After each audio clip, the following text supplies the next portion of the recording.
Assalamualaikum warahmatullahi wabarakatuh. Perkenalkan, saya Akmelia Inardin, NIM A4 2017-0084. Saya dari Pendidikan Biologi. Saya memilih pola 2, homeschooling. Berikut saya sertakan video mengenai kegiatan pembelajaran mengajar dengan tema sistem pencernaan manusia menggunakan model discovery learning. Assalamualaikum warahmatullahi wabarakatuh. Waalaikumsalam warahmatullahi wabarakatuh. Sebelum kita memulai kegiatan pada hari ini, alangkah lebih baiknya kita membaca doa terlebih dahulu. Berdoa dimulai. Berdoa selesai. Sebelum kita melanjutkan materi selanjutnya, kita awali dengan bacaan basmalah. Bismillahirrahmanirrahim. Nah, hari ini Ibu akan menanyakan, apa kabar Cika hari ini? Udah makan? Udah sarapan belum? Nah, bagus. Sebaiknya sebelum belajar, kita dianjurkan untuk sarapan terlebih dahulu di rumah agar nutrisi yang kita makan dapat menyuplai nutrisi tersebut ke otak. Jadi, otak kita juga bisa konsentrasi dalam belajar deh. Oke, masalah tentang sarapan, Cika udah tahu belum sistem pencernaan pada manusia itu? Salah satunya yaitu dari makanan. Nah, nutrisinya itu dari makanan itu berupa karbohidrat, lemak, protein, vitamin, mineral, dan air. Nah, selanjutnya kita belajar tentang struktur dan fungsi sistem pencernaan pada manusia. Nah, apa yang terjadi pada makanan kita yang kita makan?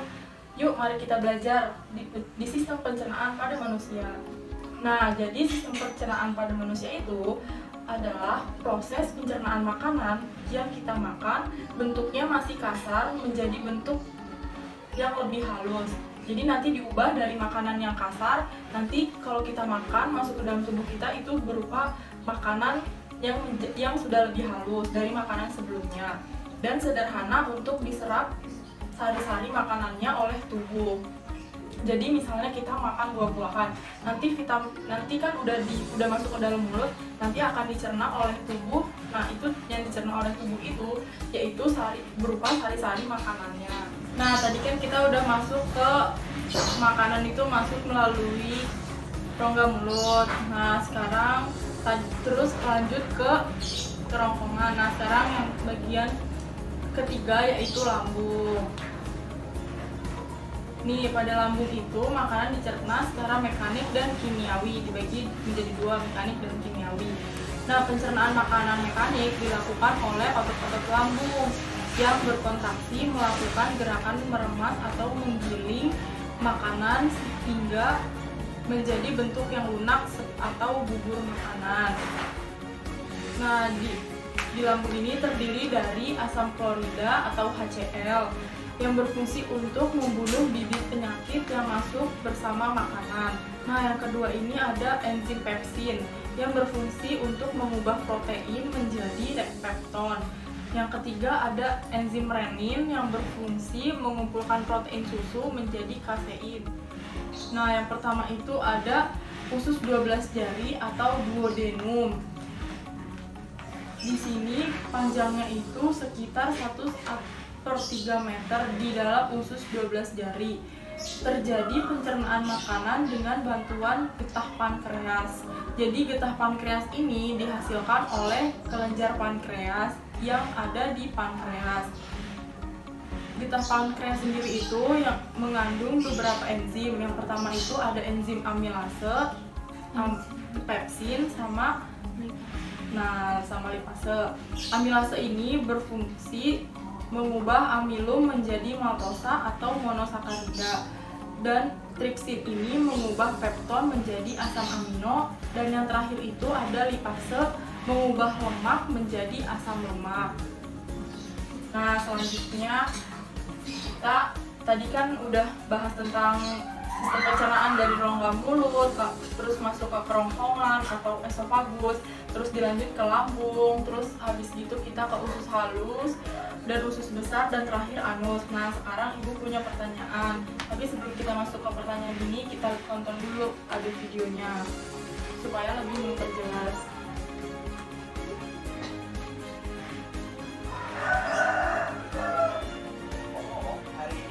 melakukan perjalanan seru ke dalam tubuh manusia. Jadi, mau menonton? Perjalanan dimulai ketika manusia Iya, menuju jadi ke ruang makan tadi siang kan udah kantor. dijelasin kan di Beberapa sini. makan siangnya, dia menemukan Suka tulisan. yang Apalagi yang ada di sini? Roti lapis kalkun, yogurt. Dia sudah sedikit roti lapisnya. Oh, sekarang giliranku. nih, jadi fungsinya beda-beda kan kalau misalnya orang dewasa. Jujur, Giginya basah lebih dan hangat di sini. kompleks dan lebih banyak. Mulut adalah pintu gerbang ke sistem Nih, pencernaan. tadi kan makanan masuk kan. Khusus untuk mengubah makanan menjadi Gigi. nutrien berguna yang membuatmu tetap berenergi dan membantu sel tubuh dan memperbaiki diri. Jadi, jadi setelah mengambil fungsinya gigitan untuk pertama dari apa yang kamu makan, kamu mengambil hidupkan mesin kan tadi pencernaan. fungsi gigi Saat bawah. kamu mengunyah, Gigi seri. makanan dipecah menjadi beberapa bagian untuk memudahkan proses dan juga memainkan peran besar dalam kekebalan tubuh. Dan itu sebabnya kamu punya triliunan bakteri di tubuhmu. Terus bekerja dengan baik, teman-teman. Aku dalam perjalanan melalui kolon kiri. Ketika terlalu penuh dengan feses, kolon memutuskan untuk membuang semuanya ke rektum karena tidak dapat menahannya sendiri. Biasanya memakan waktu sekitar 36 jam bagi apa yang tersisa dari makananmu. Tidak banyak sekarang, hanya ampas untuk mencapai titik ini. Tapi aku sudah mempercepat perjalanan ini karena ada hal lain yang harus kulakukan. Jadi, mari kita menuju rektum. Meluncur! Hingga saat Itu tepat, memberi yaitu sinyal kamu untuk menemukan toilet dan otak. sphincter lepas. Tara, feses keluar. Sampai jumpa pizza dari sarapan kemarin. Apa? Di sini tidak ada yang makan pizza dingin untuk sarapan. Baiklah, kalau begitu, seperti apa sarapanmu biasanya? Beritahu aku di kolom komentar. Nah, tadi kan kita udah bahas mengenai sistem pencernaan. Yang pertama itu makanan masuk melalui rongga mulut, kerongkongan, lambung, terus ke usus halus, usus besar, dan yang terakhir itu adalah anus. Nah, tadi Ibu udah coba memberi beberapa soal. Nah, sekarang kita boleh membacakan jawabannya. Yang pertama itu usus halus dibagi menjadi 3 bagian, yaitu usus Keluar dulu, khusus jajan, dan khusus Nah, yang kedelapan getah empedu dihasilkan oleh kelenjar empedu. Oke, Cika udah berhasil jawab beberapa pertanyaan dari Ibu. Nah, ini materi terakhir, pertemuan kita yang terakhir. Selanjutnya, minggu depan kita masuk ke bab yang baru, yaitu tentang zat aditif dan zat aditif. Nah, sebelum kita akhiri pembelajaran hari ini, alangkah lebih baiknya kita membaca hamdalah terlebih dahulu. Alhamdulillahirabbil alamin. Ibu tutup pertemuan kali ini. Kurang lebihnya mohon maaf. Wassalamualaikum warahmatullahi wabarakatuh.